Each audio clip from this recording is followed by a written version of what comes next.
second to the last class. And then we have our final. So, yeah, I'm with you. As much as this has been fun, I'm ready for summer. I'm ready for, I don't know, goofing off somehow. I started working full-time when I was 15. It is time for me to do something else. Wow. Yeah, going to high school and working full-time, that was not a good mix. Anyway, we're going to talk a little bit about what industry does to environment and how to control what industry does in the environment. We're going to use thermal spray as a context, as we have been doing. So we're going to talk about emissions and recycling and stuff. Fisher Barton, I sort of became that guy. I'm not sure how, because nobody else wanted the job. So I had a real job doing, like, I don't know, science and engineering, and then I got stuck with environmental and safety. Everybody, you know, can we have a volunteer? And I stood still and everybody else backed up. You know, I thought, well, I'm there, I'm that guy. And with the help of the Wisconsin DNR, I became an expert overnight. I'm going to get through this because you have it memorized. Some of the things we're going to talk about, and I've got parts of 2 presentations. I just uploaded one today to kind of support what we're doing today. We're going to talk about recent changes in emissions, some of which were had their seeds in Europe, particularly with cobalt. And then we have the big ones we have to fight right now are chrome, mostly because of hexavalent chromium, cobalt, and nickel. There are others, obviously, uranium, beryllium, those sorts of things, but you're probably not going to run across those the first week out of school. So we're going to stick with the ones that are common to pretty much everybody. I'm going to talk about stack testing, recycling, and even recycling inert materials like grit. And it is so much more complicated than what you're going to hear here in the next few minutes. When I redid the operating permit for TST and when did I do that? 2002 maybe, somewhere in there. My submission, which was abbreviated, was 100 pages of calculations. Crazy stuff. So we're going to simplify it a little bit. So we're going to talk about air emissions and recycling, and there's a reason for that, and I hope it becomes clear. They both have reporting thresholds when I have things that are, let me back up, let me give you this time frame. When we're talking about environmental issues and things that go up a stack, we think of up a stack. But if you have an open door or garage door in the facility you're working in, and you have a process that makes dust, and the dust goes out the door instead of up the stack, it's called a fugitive emission.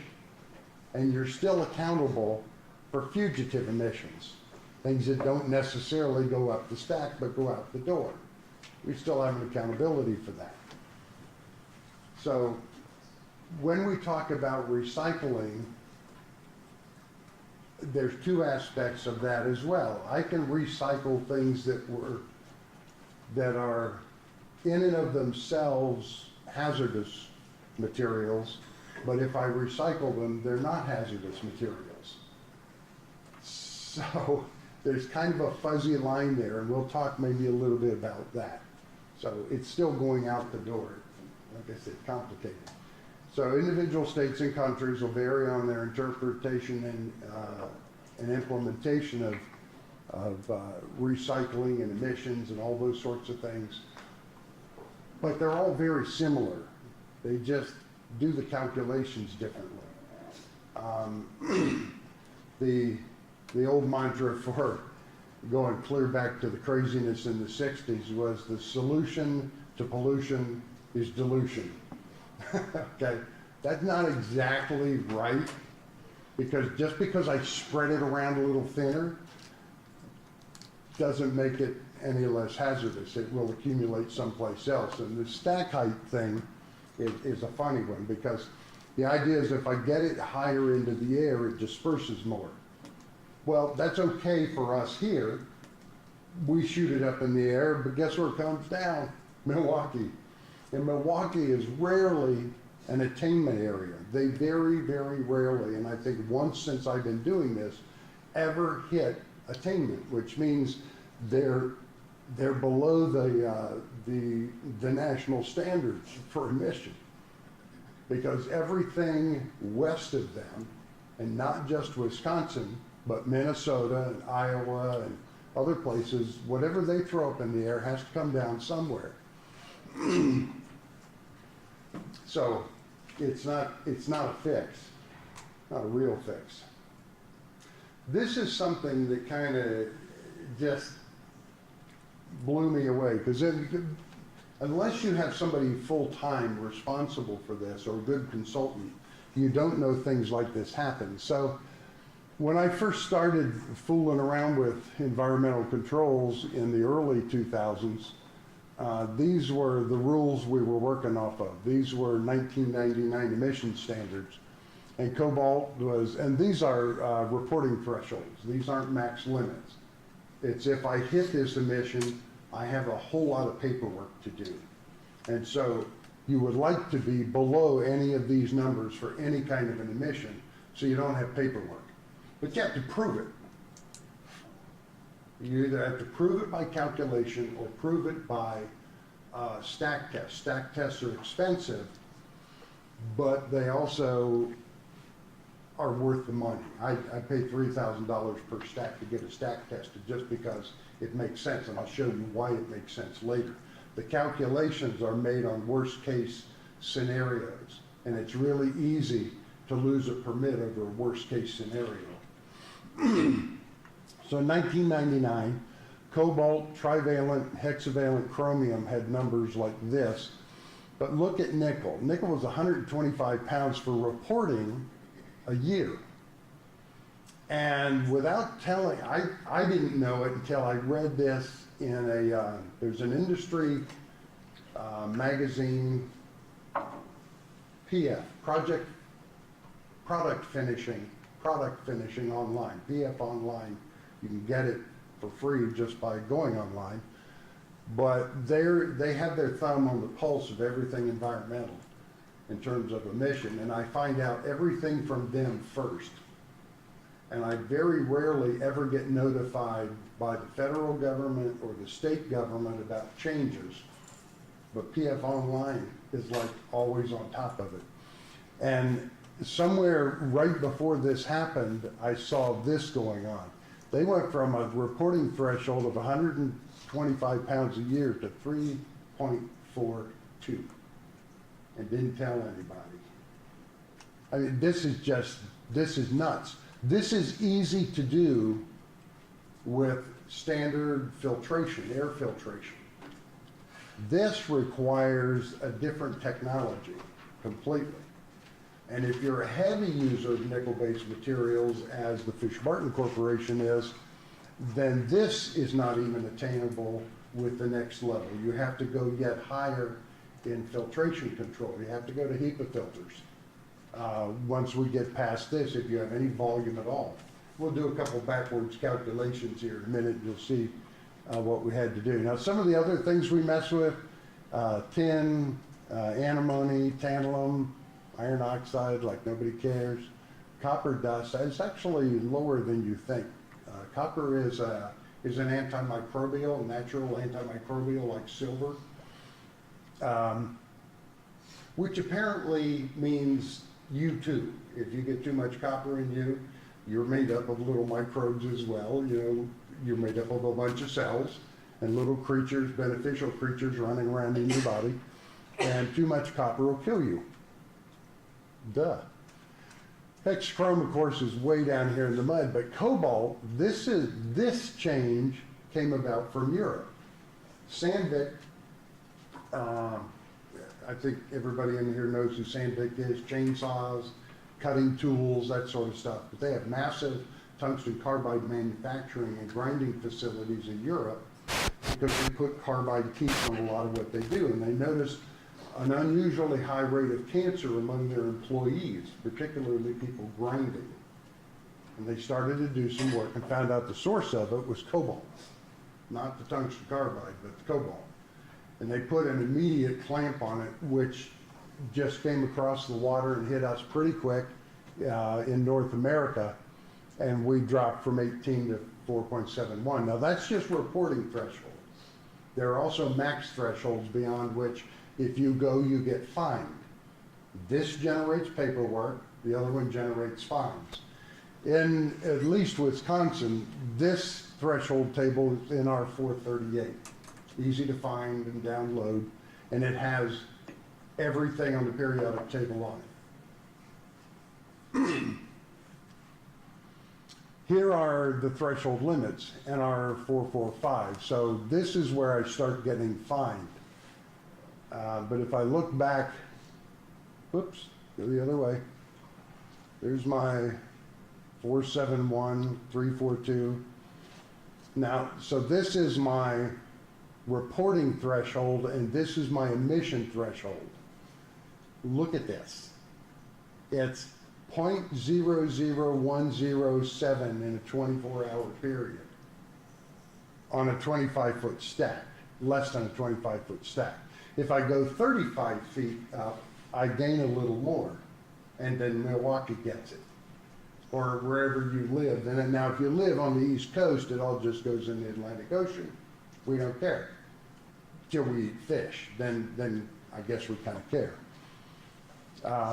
So these are max limits. Hex chrome, 17.8 pounds a year in your toast, but look at the nickel. I go from 342 reporting to 683 max. Kind of keep that number in the back of your head. And this, by the way, doesn't necessarily restrict me to the stack. If I have an open door and I'm grinding this stuff and the grinding swarf goes out the door, it is still considered to be a fugitive emission and I'm still accountable. So I'm going to take, this is just random calculations. This is a cobalt-based material that's 29 nickel, 18 chrome. So it's got 3 of them in there we don't like, right? So if I take NR 438 at 4.71 pounds for the year, that gets me that. Let me back, I need to back up 1 minute. Yeah, this is cobalt. This is cobalt. So I'm going to do 60 grams a minute. I'm going to do 60 grams a minute, 60 minutes, 8 hours a day, 250 days a year because we don't work all year long. And there's 454 grams to pound. That means I've got 15,000 pounds of that in a year. If I have 25% transfer efficiency, deposit efficiency, the DNR calls it transfer efficiency, but let's say 25% of what goes through my process goes onto a part and doesn't have to be treated as waste or emission. And that's not terribly unreasonable for some of the processes. We've talked about deposit efficiency, and the smaller the part is, and the more parts I do, the less stuff sticks to it. So we'll use 25% right now because for the application at hand that I did the calculations on, that's about right. So I take my spray at 15,000 pounds a year, and I take my 25% process efficiency. That means 12,000 pounds hits the filters. Now, it doesn't all hit the filters, but the DNR doesn't care. When you calculate this, the assumption is if it goes through the process, in our case a gun, it could be grinding, it could be smelting, it could be anything. If it doesn't stick to the part and ship with the part, the assumption is it hit the filter. Now obviously it doesn't. A lot of it falls out in the trap, falls out where it can be collected as more or less solid. But the calculation doesn't allow you to do that until you prove the mass balance, where all the stuff goes. Yeah, maybe 11,000 pounds doesn't stick to the part, but I have to show them that 10,000 pounds of it's sitting in a trap, and only 1,000 pound actually hit the filter. But I have to prove it. So when I'm going for the permit, especially if it's a new facility and I don't have those numbers, I have to go with the worst case scenario. So if it hits the filter and the filter is 99.7% efficient, that means I've got 35 pounds going out the roof. And I have a reporting threshold of no, that actually wasn't the reporting threshold. Yes, that was the reporting threshold. But look at that number per hour. I can divide this down by these number of hours and I'm over again. Which means I have to do something beyond standard filtration to control that. And this is not what I would consider high production, not compared to what we do now. So there it is, 14.23. Now, tungsten carbide cobalt. I'm going to do the same kind of calculation, and I get down here, and I'm only spraying, by the way, 60 grams a minute is a low feed rate for production processes, even with tungsten carbide. I'll be 100 grams, 125 grams a minute. So this is being very conservative just for calculation. But here I'm at 4.28. I'm below the reporting threshold, but I'm only 12% cobalt, where in the last example, I was, what is it, I work out to 65% or so cobalt? No, less than that. It's 40%, I did it up there. So here's one. Which one is this? Oh, this is the nickel base. So again, 60. Now, currently at TST, for those of you who went and visited, you saw that 3-gun operation. Each one of the guns is doing 200 grams a minute. So that's 600 grams a minute total. And so that's 10 times this number. But if I take all of those same considerations, when I get down here, I've got 26 pounds of nickel per year. I'm allowed 3.42 as a reporting threshold and 6 pounds for max emission. So I'm 20 pounds over that times 10. I'm 200 pounds over that by calculation, which means extraordinary filtration. That's where stack testing comes in.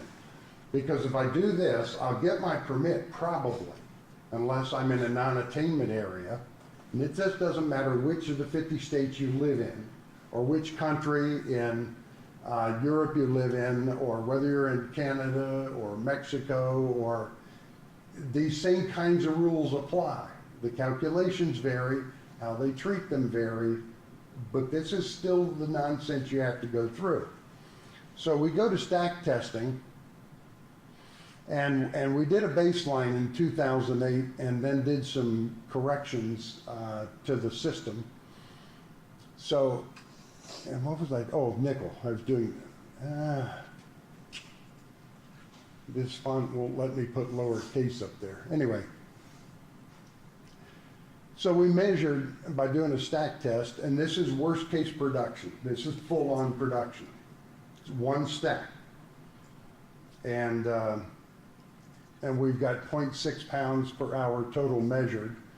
The portion of that was nickel was 3 orders of magnitude lower, which is good. And that gives me 3.47 pounds a year, which puts me over the new limit. Back when it was 125 pounds, and that's in this area, 125 pounds for reporting, I was golden here.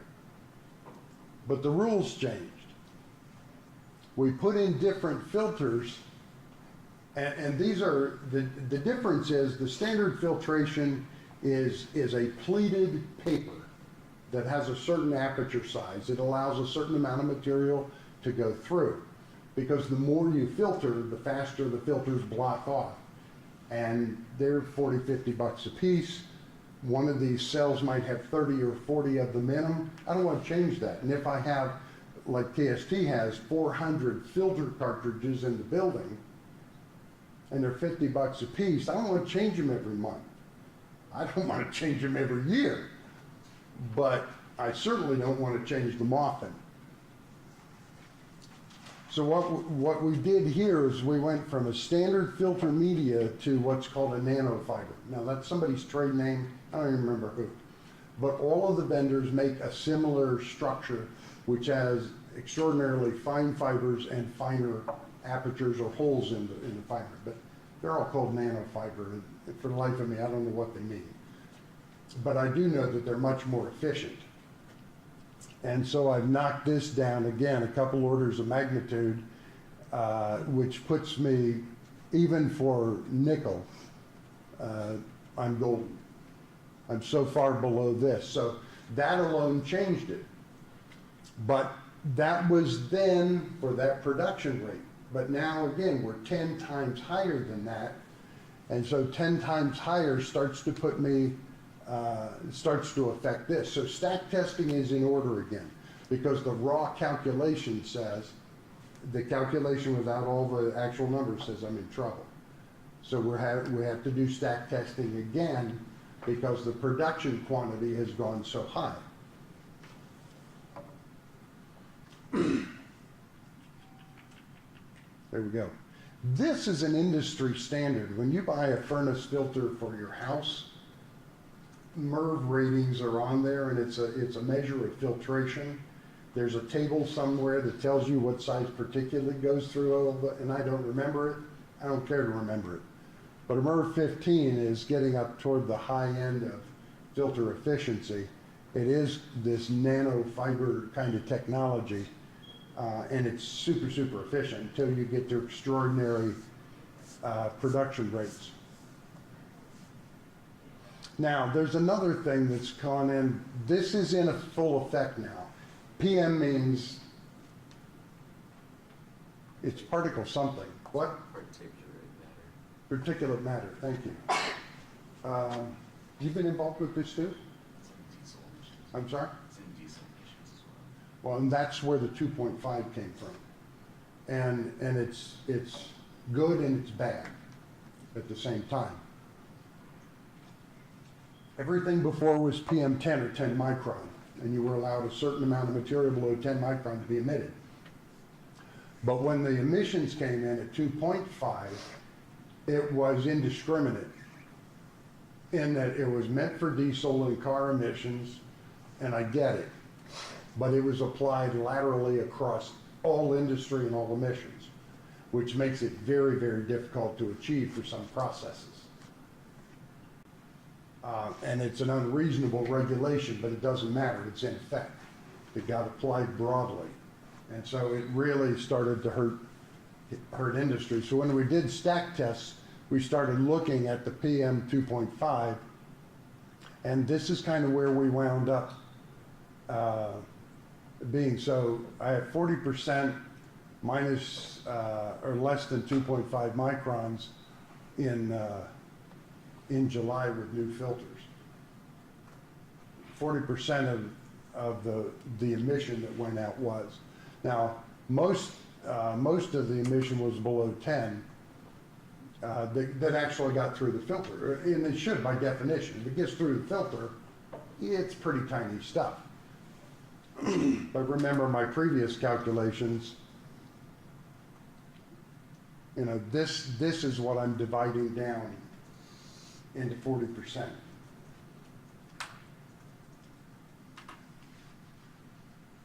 Any questions about that yet? I have more in a different presentation. So recycling.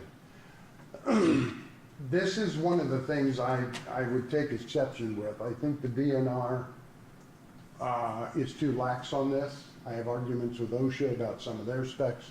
I have an argument with the DNR about this. There's a waste stream called D007. It's a classification, and it's for chrome. And it doesn't say hex chrome, chrome 3, chrome anything. It just says chrome. Now, I can, and this is for hazardous waste for burial or treatment or something. And in the water system in Sun Prairie, they cared about chrome, zinc, copper, and nothing else. I could throw lead in the system. Man, track it, they didn't care. They get fixated on one thing and it makes it a little bit nuts. And in Wisconsin, at least, D007 is what's fixated on. If I took, and I've done this, if I take a chrome bearing powder, the stainless steel, pick an austenitic stainless steel, and I take that powder and I do the leach test, which has a certain acid with a certain pH, and it's this TCLP thing, which is an expensive test to run. The regulatory level is 5 ppm. So if I put it in this solution and I get more than 5 ppm, it's hazardous waste. I can do that to a solid chunk of stainless steel. I can't breathe it. I can't eat it. It's not going to bother me unless somebody hits me with a solid chunk of stainless steel. It's not hazardous. But it can fail the TCLP test because the test is too aggressive. I think that's nuts. But that's what we have to deal with in industry. Filter disposal. Now, let me back up. When we started looking at disposal way back, I did a recycling program in 15 some odd years ago. Before that, all of the hazardous waste was what you would expect, buried. But we always bury it in somebody else's county, right? Or somebody else's state. We never bury it at home. Certainly it's not my backyard. It's some state I don't care about.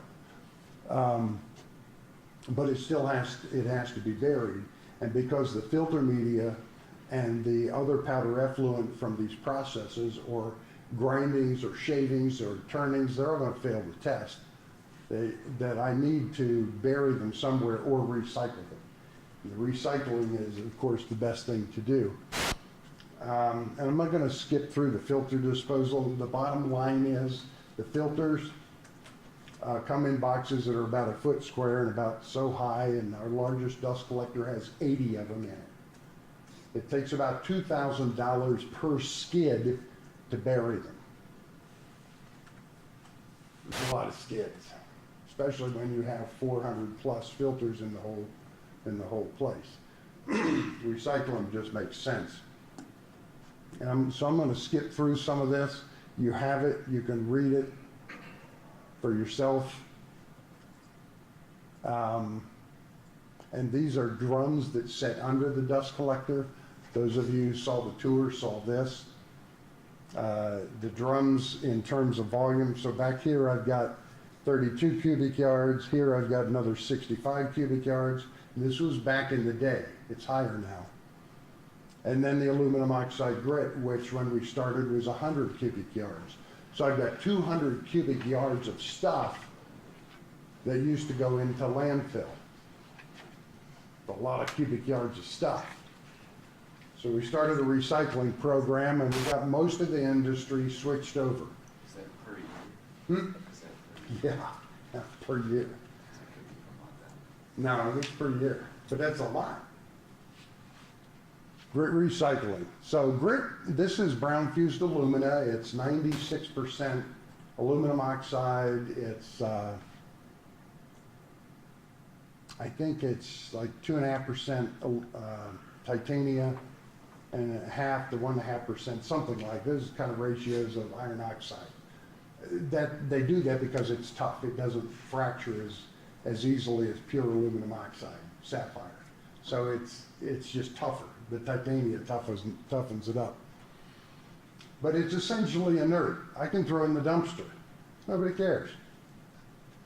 However, if I'm grit blasting stainless steel with it and I pick up chromium from blasting it, then I probably will fail a TCLP test at 5 parts per million.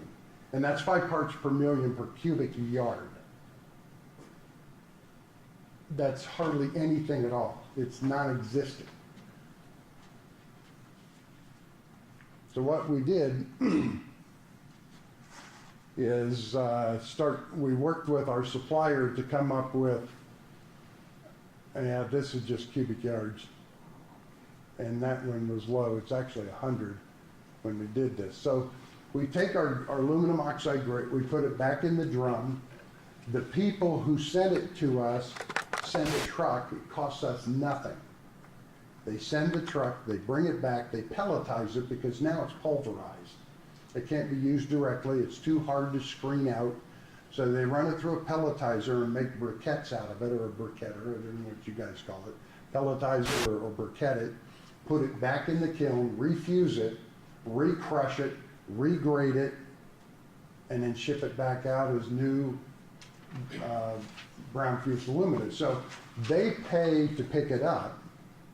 Doesn't cost us anything but a little storage until we have a truckload, which doesn't take us very long, and it doesn't go into a landfill. So if you poke around, you can find these ways not to screw up everything around you. And guys, I'm not a tree hugger, okay? I do this because it's prudent. This just makes sense. It's dumb to throw it in the ground when I can reuse it. Aluminum oxide is like aluminum. It takes massive amounts of electricity to make the stuff from bauxite. That's why this plant is located at Niagara Falls, where you've got tons of electricity, because it takes a lot of electricity to deal with aluminum oxide or aluminum metal. So this is just, again, it's just a prudent thing to do. And no matter who you work with or what you do in your career, if this winds up, this becomes part of what you do, there are ways to get the stuff back into usable material. I don't care if it's machining oils or aluminum oxide grit or powders or grinding, I don't care what it is. There's a way to treat it that doesn't cost an arm and a leg for you as a generator. Yeah, okay, so this snapshot's quite a while ago. This would have been 05 maybe, 08, somewhere around in there, a long time ago. So at this point, we're not putting 143 cubic yards in the ground and paying $2,000 a skid to do it. Now, what we worked out, yeah, these are just some of the regulations. This is why you don't do this for a living unless you're just a bureaucrat. This just makes you nuts. What we do with the other material, the stuff that falls out in the dropout chamber and the stuff that gets in the filters. The filters typically gain, in our kind of an operation, gain about 50 pounds during their life. So I take a filter out and it's got 50 pounds of metal powder in it. So we found some recyclers, some who were not reputable. We found some who were reputable. Again, they're all in other states, so you get to ship your junk to someplace else. The first person I found, the first company I found to do recycling said that they could do everything I wanted them to do. Most recyclers will not take filters. Recyclers are in it for the money. They want the best quality recycled material you have. They don't want to fool around with things that are a pain in the neck, like trying to get metal powder out of paper filters. They don't want to do that. So I found a company, they said they could. I started shipping product to them, and then I did an audit. I stopped immediately any shipments to them because I didn't want to wind up on 60 Minutes on some, CBS special about polluting. These people were not doing it right. So I did find somebody else, though, that was doing it right and went above and beyond. We started shipping, so I audited them completely. And we started shipping all of our product to them. And what they do is what every recycler should do. Everything comes to their dock, and before it's moved from the dock, they have this humongous wet chemistry lab, and they sample everything, and it either goes hazardous or non-hazardous. When it goes hazardous, their whole facility it is a wet chemistry lab. And they use chemical processes, because they're like all chemists, to leach out certain materials just by wet chemistry. So they take the nickel out, they take the iron out, they create not a secondary waste stream, which is a big deal. If I send something out for recycling, I don't want the recycling process to create a secondary waste stream, because that doesn't absolve me. If I send stainless steel out and it goes back to make stainless steel widgets, that's good. But if I send it out to do that and somebody just wants the nickel to make nickel carbonyl and it's still got chrome in it and they throw that in the trash, that's still my trash. I own it, cradle to grave. And so this company was one of those people, very reputable. And they took the filters as well, which was a big deal. And initially, they paid for the truck. We shipped it to them, hands off, didn't cost us anything, and everything went back into production somewhere. And a few things happened. Those people sold out and whatever, but now they've developed a new company and new processes, and we shifted everything to them. But they were making enough money on it that they actually called us up and said, we have to pay you for this. This is funny. Very reputable people. We're making too much money, we need to share it back with you. And so they said, for every drum you send, we're going to send you $100. Nobody does that in this economy. But they're very, very reputable people. And so what leaves TST and Fisher Barton goes into recycled product. And in our case, since it's mostly metals, it goes back into metals manufacturing. But that can be done if you just take the time to find the right sources and negotiate. Good grief, I'd have paid him $100 a drum. It's cheaper than paying him $2,000 to bury it. But they gave it back. I thought it was great. Great people. Okay? Now I have another quick one here. We've got a few minutes. Part of controlling the fugitive emissions, this is from a talk I gave somewhere, Connecticut. Ew. I really don't like the East Coast. Why would I go to Connecticut? Anyway, there's an aerospace consortium there, from Thermal Spray Society. And I talked about some of what we're talking about, but I want to get down to the bottom end of it here. This is just to educate our competitors, actually. When you find something that benefits everyone in terms of safety or environmental, you share it. You don't hoard it. This isn't about a competitive edge. This is about keeping people alive and healthy. And so we at least always share what we find. So I'm going to get through all of this stuff. And I want to talk about source capture. So you saw the processes, some of you saw the videos earlier in the semester. We have this process that sprays particulate stuff at high energy levels, and not all of it sticks. Some of it goes on the floor. If I don't do my booth right, some of it goes out the door and becomes fugitive. If I really do it badly, my employees and the people who walk around breathe it. So to be able to capture it at the source is important, so that the filtration system can do what it does, and the systems we have set up for recycling can do what they do. So being able to capture the particulate is important. And it has to do with everything inside the cell. So I have a booth, but inside the booth is a hood, and we're talking about the hood. The booth is there primarily for acoustical control, sound, and to allow us to create airflow, but also to contain the process to keep it away from you and me, so we don't get UV and IR burns and the robot doesn't kill us. That's the booth. This is the hood. So our approach to fixing source capture, especially with hex chrome limits coming down, and the regulations changing, nickel emissions, cobalt emissions dropping down.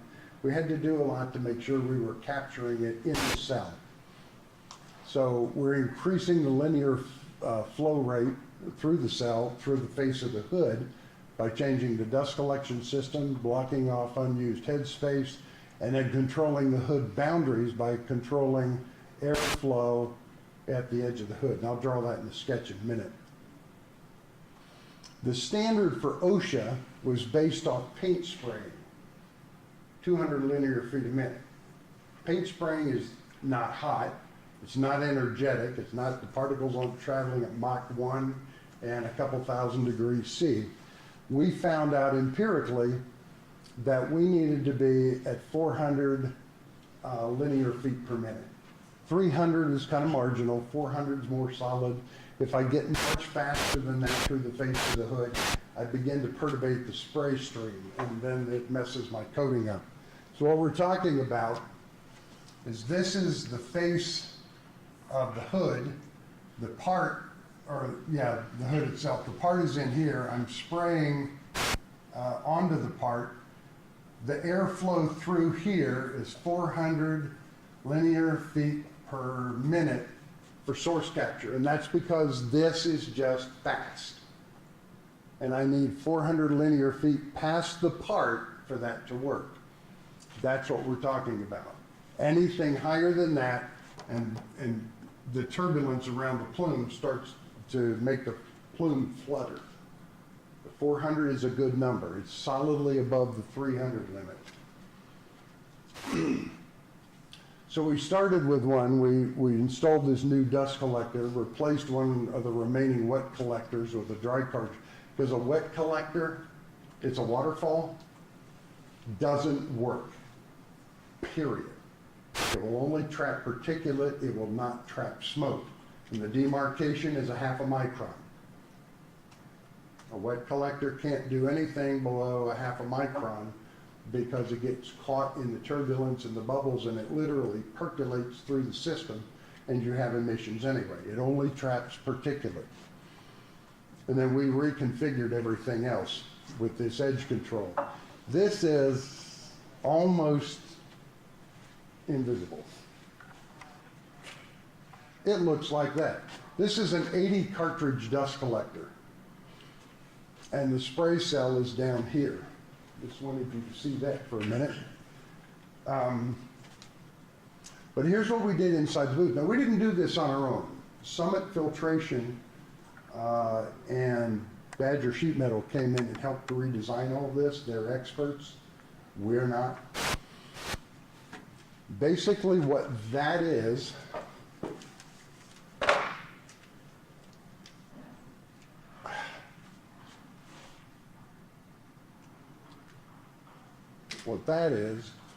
I have the face of my hood inside here, and I have these slats. If you look at the slats, they have a fixed radius on them. What that does, since my part is out here, and it's sitting on my turntable, and my gun is here spraying it, that won't work. How's that? And I want 400 linear feet per minute here. To get that here past the part, the velocity here has to be 1,100 feet per minute, which is what makes this contour at the leading edge important. All of these are rounded to minimize turbulence. So when I have 1,100 here, I will have 400 out here, even a meter away from the face of the hood. This is what I'm calling the face of the hood. Now, what we found out before doing this work, the face of the hood looked something like that and didn't have any of this stuff in it. It just had a baffle that allowed stuff to go back into the dropout chamber down here. What we found out was, in profiling it with a hot wire anemometer, is that now I'm in my overall booth and the air comes in here at the top, that the air came in I'm gonna draw that down to the floor, came in and went this way, came across the top and went this way, and almost no air went through the middle of the hood, past the part, and couldn't capture anything. And what Summit did for us, let's just get rid of it all. What Summit did was this. So now I have the slats. The hood, the face of the hood actually has extensions on it which force the air to do this. We found out that 80% of our air was sheeting across the two faces and into the top and bottom of the booth, and virtually nothing going through the middle. But when we changed it, we had a reasonably uniform field here at 400 linear feet per minute, and it captured essentially everything. And where before that, the booths always got dusty and dirty from stuff just blowing around because of all the turbulence, after we fixed them and cleaned them, they stayed clean. Crazy, huh? Nobody has to clean it up, nobody has to breathe it, doesn't go out the door, doesn't become a fugitive emission. Everything goes through the dust collection the way it's supposed to, and then ultimately gets recycled. We also put these side shields on, so if I was doing a large part, I could take these off, but there, and here's the edge trim, the slats, and then depending on how far out into the room, some of the parts don't fit here. If I have to move them out here, then there were side baffles that came out past the part, so the airflow is still going across the process. And here's one of those side baffles. These slats, the shielding, and these edges to control edge effects. Another view of the same thing.